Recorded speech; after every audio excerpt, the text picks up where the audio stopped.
பொன்பரப்பி கலவரம் தொடர்பான ஆடியோ வீடியோக்களை சமூக வலைதளங்களில் பரப்புவர்கள் மீது கடுமையான நடவடிக்கை எடுக்கப்படும் என்று தமிழக போலீசார் எச்சரிக்கை விடுத்திருக்கிறார்கள்.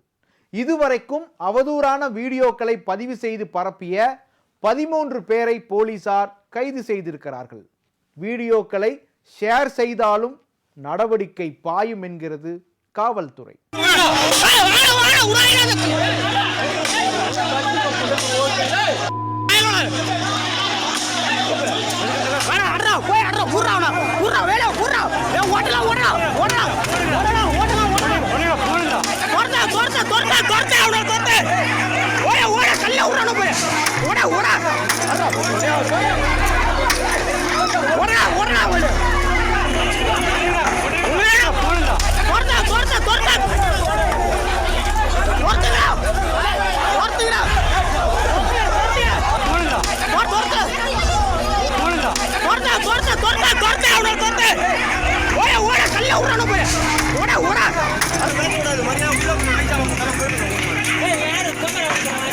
அரியலூர் மாவட்டம் பொன்பரப்பியில் ஒரு குறிப்பிட்ட சமூகத்தினரின் குடியிருப்புகளின் மீது நடத்தப்பட்ட தாக்குதல் தமிழகம் முழுவதும் உள்ள கிராமங்களிலும் அதிர்வலைகளை ஏற்படுத்தியது.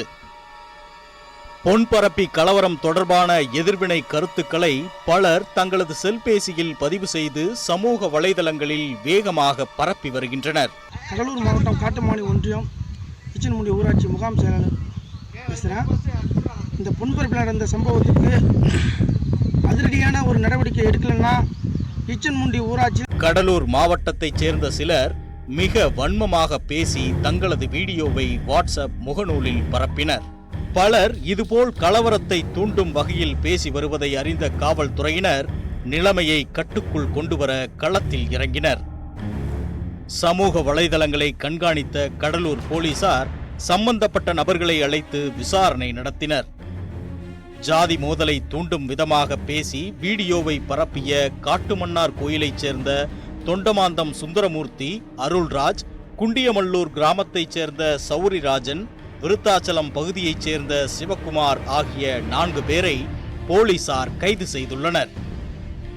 கடலூர் மாவட்ட ஆட்சியரும் காவல்துறை கண்காணிப்பாளரும் எச்சரிக்கை செய்தும் எச்சரிக்கையை மீறியும் இதுபோன்ற வீடியோக்கள் வெளியிட்டதை தொடர்ந்து இவர்களை குண்டர் சட்டத்தின் கீழ் கைது செய்ய நடவடிக்கை எடுக்கப்படுவதாகவும் போலீசார் கூறியுள்ளனர்.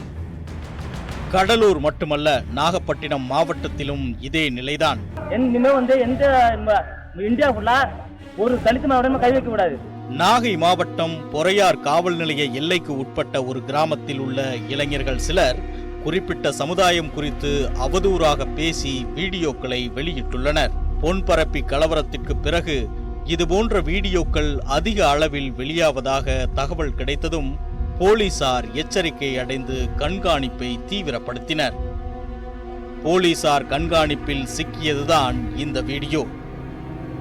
நாகை மாவட்டம் தரங்கம்பாடியை அடுத்த எடுத்துக்கட்டி ஊராட்சியைச் சேர்ந்த 15 பேர் பொன்பரப்பி சம்பவத்தை குறிப்பிட்டு மற்றொரு சமூகத்தை பற்றி இழிவாக பேசி வீடியோ பதிவு செய்து வெளியிட்டனர். அந்த வீடியோக்களை சமூக வலைதளங்களில் வெளியிட்ட பிரேம்குமார், கௌதமன், மதிவாணன், ஜான்சன் உள்ளிட்ட 9 பேரை அம்மாவட்ட போலீசார் கைது செய்தனர். மயிலாடுதுறை நீதிமன்றத்தில் ஆஜர்படுத்தப்பட்டு திருச்சி மத்திய சிறையில் அடைத்தனர். இதுபோன்ற அவதூறு வீடியோக்களை பரப்புபவர்கள் மீது குண்டர் சட்டம் பாயும் என்று நாகை மாவட்ட காவல்துறை கண்காணிப்பாளர் விஜயகுமார் எச்சரித்துள்ளார். ஃபேஸ்புக், வாட்ஸ்அப் போன்ற இணையதளங்களில் ஒரு சில சமூக விரோதிகள் மற்ற சமுதாயத்தை பற்றியோ, மற்ற சாதியினரை பற்றியோ, மற்ற மதத்தினரை பற்றியோ மனதை புண்படும் வகையிலும் அல்லது இரு சமுதாயத்தினுடைய சண்டை, சச்சரவு, மோதலை ஏற்படுத்தும் வகையிலும் சில வீடியோக்களை வெளியிடுகின்றனர். இது சட்டப்படி குற்றமாகும்.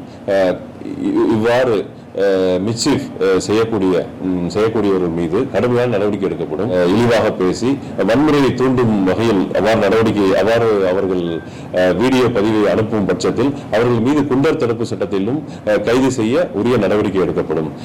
அதேபோல அனுப்பப்பட்ட அவ்வாறு பதிவுகளை அடுத்தவர்களுக்கு ஷேர் செய்வதோ அல்லது ஃபார்வேர்டு செய்வதோ அவ்வாறு செய்வதும் கூட தவறாகும். அவ்வாறு செய்பவர்கள் மீதும் அவர்கள் அந்த குற்றத்தை பரவ விடுவதற்கு உடந்தையாக இருந்தார்கள் என்று அவர்கள் மீதும் ஷேர் பண்ணுபவர்கள் ஃபார்வர்ட் செய்பவர்கள் மீதும் அதே குற்ற வழக்கில் கைது செய்யப்பட்டு நடவடிக்கை எடுக்கப்படும் என எச்சரிக்கை விடுக்கப்படுகிறது. பொன்பரப்பி விவகாரம் தொடர்பான வீடியோக்களை கட்டுப்படுத்த போலீசார் ஒரு பக்கம் நடவடிக்கை எடுத்தாலும் பொன்னமராவதி சம்பவத்தையொட்டி பரப்பப்படும் தகவல்களை கட்டுப்படுத்துவது போலீசாருக்கு தலைவலியாகியுள்ளது. தங்களது சமூகம் குறித்தும் பெண்களை அவதூறாக பேசியவர்களை கைது செய்ய வேண்டும் என்றும் தொடர்ந்து புதுக்கோட்டையில் போராட்டம் நடந்து வருகிறது. புதுக்கோட்டை பொன்னமராவதி பகுதியில் கலவரத்திற்கு காரணமாக இருந்த ஆடியோவை திருச்சிற்றம்பலத்தைச் சேர்ந்த ஐயாசாமி என்பவர் பரப்பினார் என்று அவரது புகைப்படத்துடன் தகவல் சமூக வலைதளங்களில் பரவியது. இதையடுத்து ஐயாசாமியிடம் போலீசார் விசாரணை நடத்திய போது அது தவறான தகவல் என்று தெரிய வந்தது. இதையடுத்து அவர் கொடுத்த புகாரில் தவறான தகவல் பரப்பிய கொத்தமங்கலத்தைச் சேர்ந்த குகன் என்பவரை போலீசார் கைது செய்தனர். ஒரு பக்கம் களத்தில் கலவரத்தையும் பதற்றத்தையும் தணித்துவிட்டாலும் சமூக வலைதளம் மூலம் பரவும் வீடியோக்களை தடுத்து பதற்றம் மற்ற பகுதிகளுக்கு பரவாமல் இருக்க தேவையான நடவடிக்கைகளை போலீசார் தீவிரமாக மேற்கொண்டு வருகின்றனர்.